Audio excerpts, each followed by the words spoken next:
This time on Crime Inc. The bombing that shook a nation.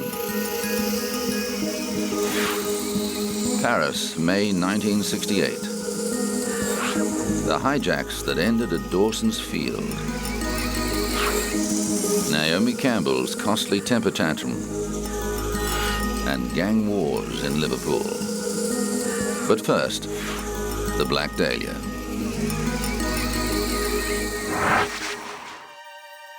In the 1940s, countless wannabe movie actors flocked to Hollywood, the dream factory with stars in their eyes. But for most, the grim reality was an existence eked out in the seedy streets of Los Angeles, a place where crime and vice flourished, and certain girls were known to do anything to get ahead in their careers. A tough new world of post-war America gave rise to a new genre of movies, film noir. People flocked to the theater to get vicarious thrills from the murders being played out on the big screen. And sometimes, that violence spilled off the screen and into the street. This was the case with the gruesome murder of Elizabeth Short. The tale was so bizarre that it was given its own title, The Black Dahlia.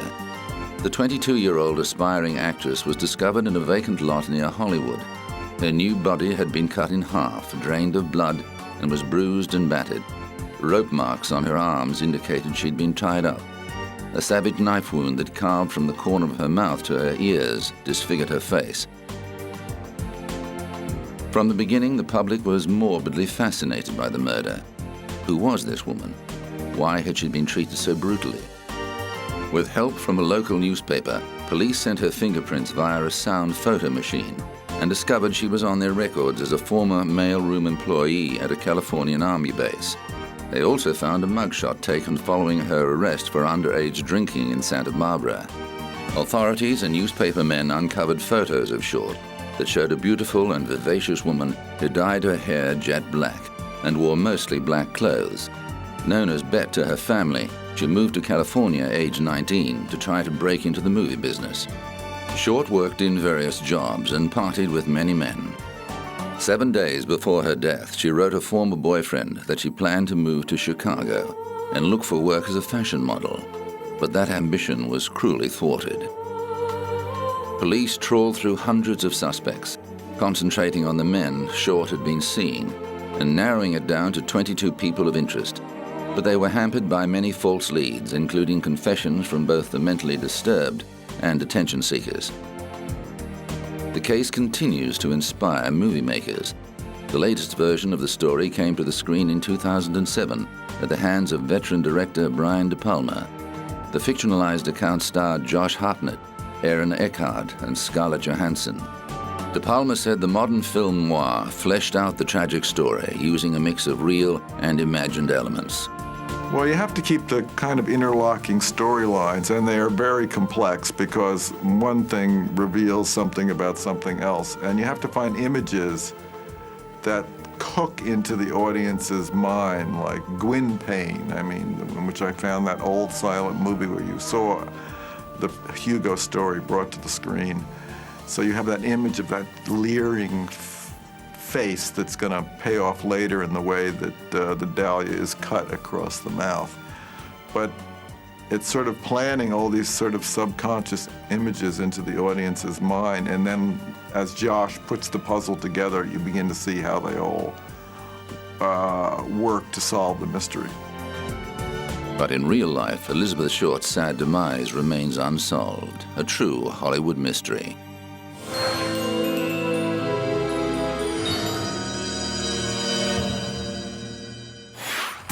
On April the 19th, 1995, former U.S. Army soldier and decorated veteran of the First Gulf War, Timothy McVeigh, demonstrated his hatred of government authority by detonating a 5,000-pound truck bomb outside the Alfred P. Murrah Federal Building in Oklahoma City. The blast destroyed the front of the 9-story building, killing 168 people, including many children who were in a child care center just above the bomb site. More than 800 people were injured.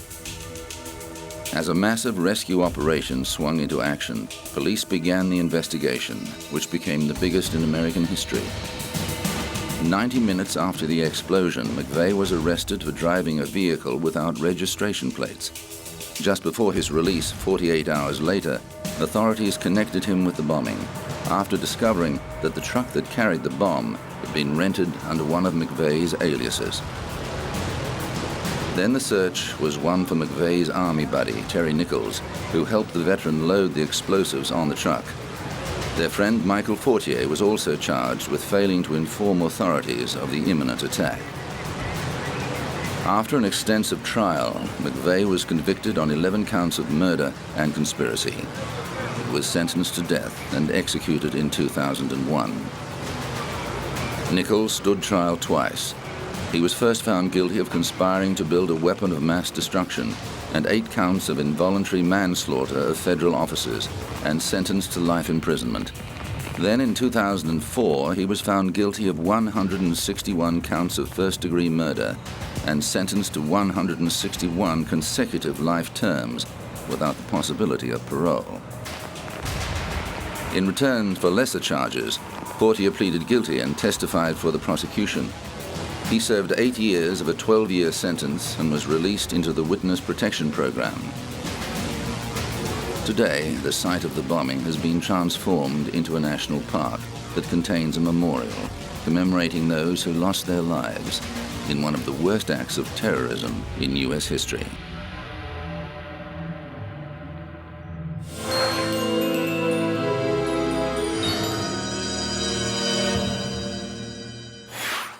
Legendary French statesman Charles de Gaulle was renowned for his wartime heroics and strong leadership as President of France in a time of great turmoil and change. But as the 1960s wore on, his heavy-handed style did not sit comfortably with thousands of radicalized students and intellectuals who were chafing at the restrictions and prejudices of the previous generation. In May 1968, discontent erupted in Paris. By the time it was over, France had been transformed. The problems first surfaced in March of that year, when a group of students, poets, and musicians occupied an administration building at Nanterre University to protest against class discrimination and university bureaucracy. They surrendered without incident, but unrest continued to build until it spilled into the streets 2 months later. After a rowdy protest, police fired tear gas into a crowd of students at the Sorbonne University and were forced to arrest hundreds of people as students flocked to the site in solidarity. Schools and universities across the nation were shut down and put under police guard. The situation escalated when 10 million workers went on strike to support the protests, and more than 1 million people marched through Paris. The problem grew so big that the government called a snap election. At one point, de Gaulle was even forced to seek refuge at a German Air Force base. France teetered on the brink of revolution, and the riots inspired similar actions around the world. Finally, the situation dissipated, and police withdrew from the universities. Students quickly occupied the Sorbonne again until police retook it on the 16th of June. De Gaulle won an overwhelming victory at the subsequent elections, but his presidency had been fatally weakened. He resigned in 1969 and died suddenly in 1970, 2 weeks before his 80th birthday.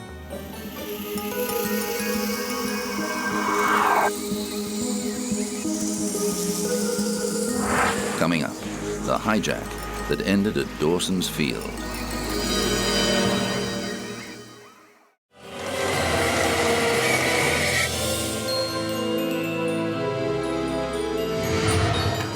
It became known as Black September. The month of the lives of hundreds of aeroplane passengers lay in the balance. More than 300 people were taken hostage when Palestinian extremists hijacked 4 airliners between September the 6th and September the 9th, 1970. 3 of the flights landed at Dawson's Field, a desert airstrip the militants renamed Revolution Airport. On September the 12th, they blew up the 3 aircraft to demonstrate their resolution, moments after the last 40 passengers left the aircraft. The dramatic footage of massive jet fuel explosions and billowing smoke mesmerized the world television audience and put greater pressure on the affected governments. The People's Front for the Liberation of Palestine, a segment of the Palestine Liberation Organization, said it had taken the drastic step because it believed military action was about to be launched to retake the plains. The guerrillas were constantly battling Jordanian forces in the streets of Amman, with the hotel housing most of the hostages taking heavy fire. Although the terrorists had successfully captured 2 flights, with the third brought in later by an unaffiliated sympathizer, 2 hijackings did not go as planned. The taking of LL Flight 219 was foiled when pilot Uri Bar-Lev put the Boeing 707 into steep nosedive and threw the 2 terrorists off balance. The flight landed safely at Heathrow, where Layla Khaled was taken into custody. The other would-be hijacker, Patrick Arguello, died from injuries received during the struggle. A 4th flight refueled in Beirut, where another 9 militants boarded the plane and diverted to Cairo after its pilots successfully convinced the hijackers that the 747 was too big to land in the desert. It was wired with explosives and blown up a few moments after the passengers disembarked. The PFLP's demands included the release of Layla Khaled and Palestinian prisoners in Germany, Switzerland, and Israel within 72 hours. At a press conference in Amman, the Marxist-Leninist group transfixed the world as it outlined its manifesto. To make it clear to the whole world that PFLP is not a bloodthirsty organization, we have released all women and children and sick gradually since the first day. PFLP had also transferred the rest, that is the 40 passengers, who are classified as suspects under interrogation or hostages by the revolution, have transferred them into a more cozy place. Nevertheless, these people are now living in much better conditions than that on the airfield or in our refugee camps, and they will be kept there until our prisoners are released.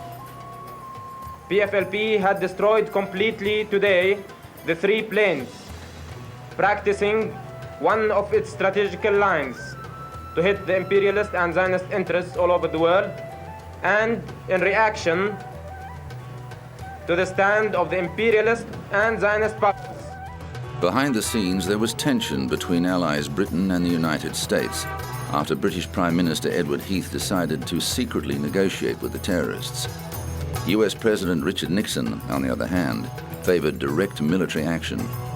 He instructed his Secretary of Defense, Melvin Laird, to arrange for PFLP positions to be bombed in retaliation for the hijackings. However, Laird told his president inclement weather made this impossible. He later admitted that this was an excuse to avoid carrying out the order, as he thought it would damage American interests given the country was already fighting a debilitating war in Vietnam. Nixon also announced that armed air marshals would travel on US commercial flights and that security would be stepped up at US airports. Calling hijacking piracy of the skies, he called on the international community to suspend airline services with countries that refused to punish or extradite hijackers. The British government quickly assessed that a military solution was impractical and concentrated on resolving the standoff through diplomacy. It successfully negotiated an extension of the 72-hour deadline, and 6 days later, after an assurance that Khaled would be freed, most of the women and children were released. Jordan's leader, King Hussein, ended his policy of tolerating Palestinian militant activities in his country and launched an all-out war on the Palestinian Liberation Organization. The situation reached crisis point when Syrian tanks crossed the border.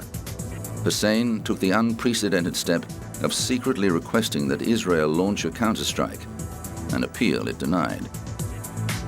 Within a year, the PLO had been driven from Jordan and set up headquarters in Lebanon, an act that was to have bloody consequences for that country. But the PFLP judged the hijackings a success. Spokesman Bassam Abu Sharif recalled the confusion among some of the American passengers who had no sense of the geography or history of the Middle East. One man thought they'd landed in Africa. No, Abu Sharif told him, you are in Jordan, and we are Palestinian guerrillas. The man had never heard of Palestine. By the time the situation was resolved, many more Americans knew about the Palestinians' grievances. The events of Black September were the prelude to a more violent chapter in the struggle for the Palestinian cause. The 1970s saw several more hijacks and some deadly actions, including the massacre of Israeli athletes at the 1972 Munich Olympics and the murder of 27 people in the lobby of Israel's Lod Airport. Layla Khaled now lives in Jordan with her husband and sons and has renounced her support of hijacking as a valid means of protest.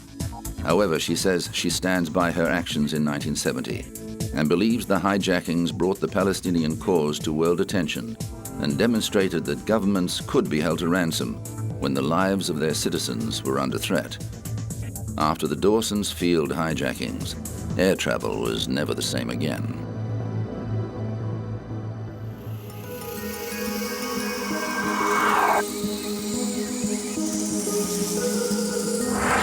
Coming up, Naomi Campbell's costly temper tantrum.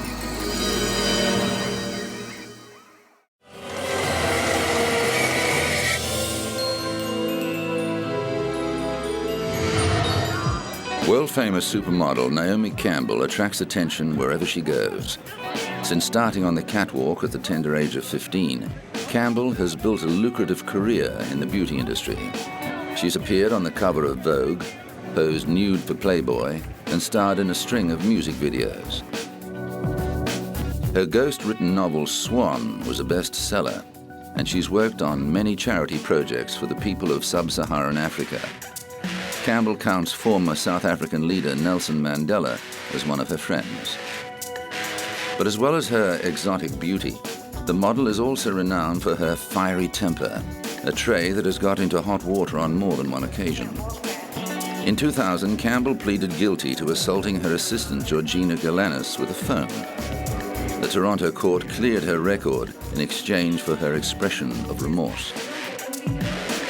Just 6 years later, Campbell was back in court, this time accused of attacking her housekeeper, Anna Scavolino, with a jewel-encrusted mobile phone after becoming enraged over a missing pair of jeans. The housekeeper was treated for a head injury following the incident. Campbell did not appear at the initial hearing, and a bench warrant was issued for her arrest. But after her lawyer explained why she couldn't attend, Manhattan Criminal Court Judge Evelyn Laporte took back the warrant. The case was adjourned to November 15, 2006. The defense and prosecution were unsuccessful in cutting a deal, so the supermodel was forced to front court on the agreed date, clad demurely in a stylish, figure-hugging black dress. Her lawyer said Campbell hoped to reach an agreement that would only require community service. The model faced up to 7 years in prison and deportation back to Britain if convicted on an assault charge. The defense attorney also said he didn't want Campbell in a situation like 80s musical icon Boy George, who was followed by reporters when he did community service for the sanitation department after pleading guilty to falsely reporting a burglary. He said Campbell was fully aware of the gravity of the situation. Naomi is taking it seriously, but I don't think that's any big whoop, because no one who's gone through the system, who's been arrested and fingerprinted and photographed and brought in front of a judge and bail was set, no one under those circumstances takes these things cavalierly. It's a very, very serious situation. Campbell was also hit with a lawsuit from another former employee who said the British model viciously assaulted her while calling her a dumb Romanian. The lawsuit by Gabby Gibson called Campbell a violent super bigot. Gibson said the model hit her, called her names, and threatened to charge her with theft after being unable to find a pair of jeans designed by Stella McCartney. The maid worked for Campbell from November 2005 to January 2006. In 2007, a judge denied a legal attempt by the model's lawyers to bar her ex-maid from raising prior examples of her allegedly chronic abusive and repeatedly violent conduct towards her employees. The case has yet to be resolved. Campbell's lawyer said the allegations against his client did not fit the pattern of the supermodel's history of altruism, which has seen her involved in a number of worthy causes. But she's also constantly contributing to the public at large, whether it be cancer research or whether or not it be AIDS research or whether or not it be for for providing for underprivileged children, like the Nelson Mandela Children's Fund. All over the world, she has done a magnificent job to circumvent all of that and suggest that she's a discriminating individual or a hateful individual is just absurd. It just doesn't fit within the fabric. On the matter of the telephone assault, Campbell's defense team struck a deal with the prosecution that saw the supermodel pleading guilty to reckless assault in exchange for 5 days of community service. Campbell served her sentence at a New York City Sanitation Department garage, where she swept and mopped offices and bathrooms between the hours of 8 a.m. and 4 p.m. Campbell was also ordered to pay her maid's medical expenses and to attend a 2-day anger management program. But just a year later, Campbell was banned from flying on British Airways after an incident at Heathrow's Terminal 5. The 37-year-old model was arrested on suspicion of assaulting a police officer and later released on bail after being removed from a flight to Los Angeles.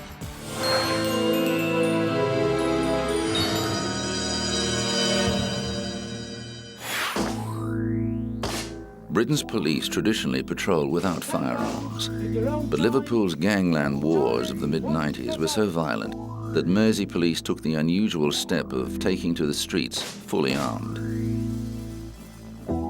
Officers needed protection against the hardened gangs that were fighting over control of the city's nightclubs and drug distribution.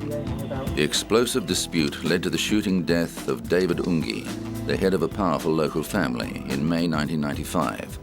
A further 9 shootings rocked Liverpool as the gangs retaliated against each other.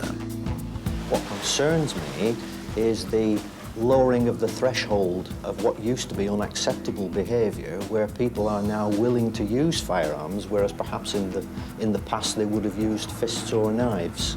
Ungi's lawyer denied he was a criminal. What I have to say is that in any major city in this country, there are obviously criminal elements, some more organised than others. But I'm not aware, as a solicitor who's been practicing here for 20 years, of any organised mafia in this city. Certainly in my conversations with senior police officers, there's been no suggestion that my clients are part of a criminal mafia. But the godfathers of crime in Liverpool had access to some of the deadliest weapons. One police raid netted 4 Uzi machine guns.